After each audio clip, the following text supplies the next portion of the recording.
Let's talk about homeowners insurance for a minute. So homeowners insurance is something that's required on every loan. It's essentially if your house were to burn down, it's how to replace it, right? We need to make sure that there's insurance there in place, okay? There's two types of insurance. So there's typically an HO3 policy and an HO6 policy. An HO3 policy is kind of normal homeowners insurance, right? If your house burns down, that's the one that covers it. An HO6 policy is essentially renter's insurance. And obviously you're not renting the home because you're buying it, but sometimes on a townhome or condo, the HOA will cover, will have insurance built into that HOA so that if the house burns down, because obviously you're collectively one big house, right? A condo or a townhome, you're attached to other houses. So if that burns down, all of them will burn down most likely. And so the replacement cost is all covered under that HOA insurance.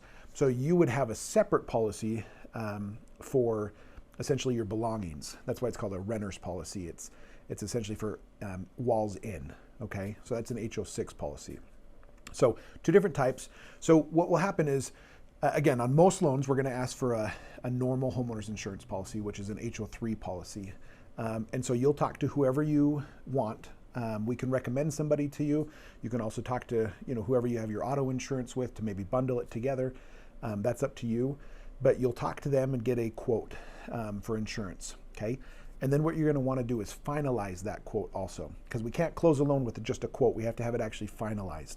So make sure you don't just get a quote, but you actually finalize it. Sometimes they'll want a copy of the appraisal, so you might have to wait till that's done. Some don't care, and so you can just go off of that.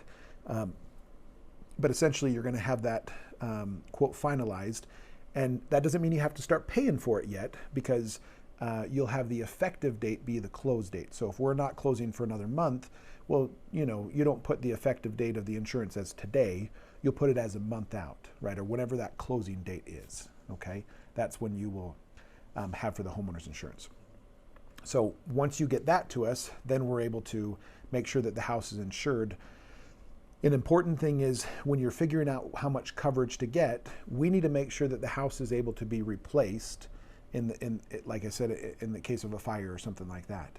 So if you're buying a house for $500,000, we need to make sure that the replacement cost is $500,000 or above, okay? Now, sometimes insurance companies will actually insure you for less than that $500,000 because they're gonna say, hey, the land is worth $200, so really to build the house again, it's $300.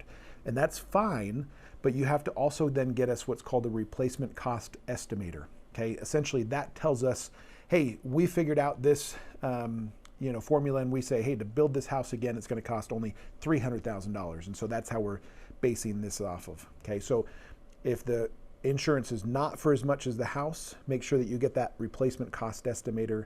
That way we know, hey, again, you're covered, right? That's what we're trying to do, is just make sure that you have adequate insurance, okay?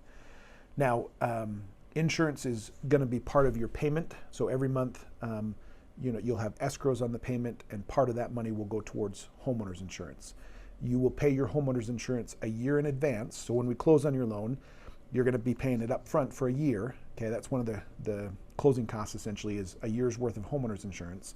And then, like I said, every month we'll collect a little bit so that next year when your homeowners insurance is due again, there's enough money in there to pay for that homeowners insurance. So this is really all about insurance. I guess the last thing I will say is one of the things we're going to want to make sure on there is a mortgagee clause. So, which essentially, if you just have your insurance company talk to us, we can help them with that. But the mortgagee clause is whatever lender we set you up with, we're going to put them as the mortgagee. And the reason for that is if your house burns down, we want to make sure that you don't just get $300,000 and walk away and not rebuild the house, right? And so when there's a mortgagee on there, they make sure that, okay, the insurance money doesn't go to just you, it also goes to the mortgage holder, okay? Because they want to make sure you're going to replace the house, okay? If a house burns down, the insurance money goes to replace the house, okay? Because obviously there's a loan on it, and they want to make sure that the thing that they've put a lien against is still valid and still worth that money. So that's homeowners insurance. If you have any other questions, feel free to comment below. We can always record more videos and stuff like that, or I can answer in the comment section. But hopefully this helps you get a good idea of what homeowners insurance is and why we need it and some of those ins and outs of it.